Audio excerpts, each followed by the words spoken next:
Киләчәк уеннары ачылышына бер көн калып бара һәм күрүебезчә кайбер мәйданчыкларда ярышлар инде башланса, икенчеләрендә соңгы әзерлек эшләре бара.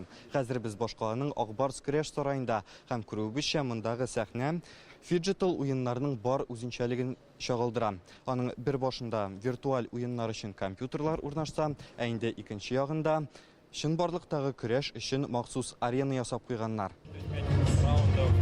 Объектның әзерлеген бүген Россия хөкүмәте рәисе урынбасары Дмитрий Чернышенко белән спорт министры Олег Матыцын тикшереп чыктым. Ярышу урыны, махсус эффектлар, утлы һәм җырлы тамаша, беренче ярышка барысы да әзер. Көрәш сарае аларны инде иртәгә кабул итәчәк. Ә менә бу яңа фиджитал үзәк биредә замана спортчыларын әзерлиләр. Алар үз күнекмәләрен шушы компьютер симуляторларда ныгыта. Бу илдә өченче шундый объект. Добрый путь. Поехали. Казандагы беренче фиджитал үзәкне федераль кунаклар джойстикка басып кулланылышка тапшырдым. Бу бина Татарстан спорт тарихы китабының яңа битен ачам. Аны киләчәк уеннары өчен федераль бюджет хисабына махсус төзегәннәр. Хәзер биредә 80 кеше шөгыльләнә. Движение фиджитал уже вовсю шагает по планете. Фиджитал спорт хәрәкәте бөтен планета буенча танылуын дәвам итә. Илнең барлык төбәкләрендә диярлек фиджитал спорт федерациялары оешты. Дөньяның 63 илендә уеннарның вәкиллекләре бар һәм бу үсеш шаукымы дәвам итәчәк.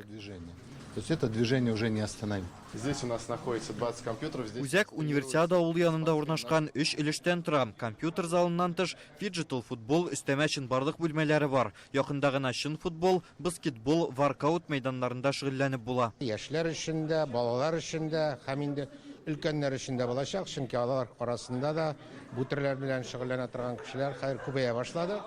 Шуңа күрә без инде менә бу көндәлек эшне һәм инде төрле бәйге ярышларны төрле яшь вәкилләренә оештырабыз дип ышанабыз гына түгел, без инде аның өчен план корабыз хәзер. Моңарчы фиджитал үзәкләр Кемерово белән Севастопольдә генә булган. Казандагысы югары уку йорты карамагындагы беренче объект. Якын арада Идел буе физик тәрбия, спорт һәм туризм университетында фиджитал спорт кафедрасы ачырга ниятлиләр. Мы говорим о формировании методической, научной базы, образовательной базы, организационной. Казандагы үзәктә студентларның шөгыльләнә алуы сөендерә. Сезнең тәҗрибәне илнең башка уку йортларына тәкъдим итәргә уйлыйбыз. Чөнки биредә спортның аерым бер юнәлеше дә популярлаша. Бар яктан үс шалган спортчылар да тәрбияләнә. Формирование такой типовой площадки, которая бы позволяла и исследовать это направление, и помогать формировать гармонично развитую личность. Хотим такие центры, типовые центры реализовывать не только в Казани. Без мондай үзәкләрне республика районнарында да ачарга телибез. Фиджитал яшьләрне күбрәк җәлеп итәргә тиеш.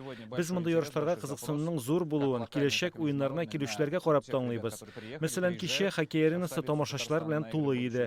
Интернеттагы трансляцияны чит илләрдә караучылар бихисап.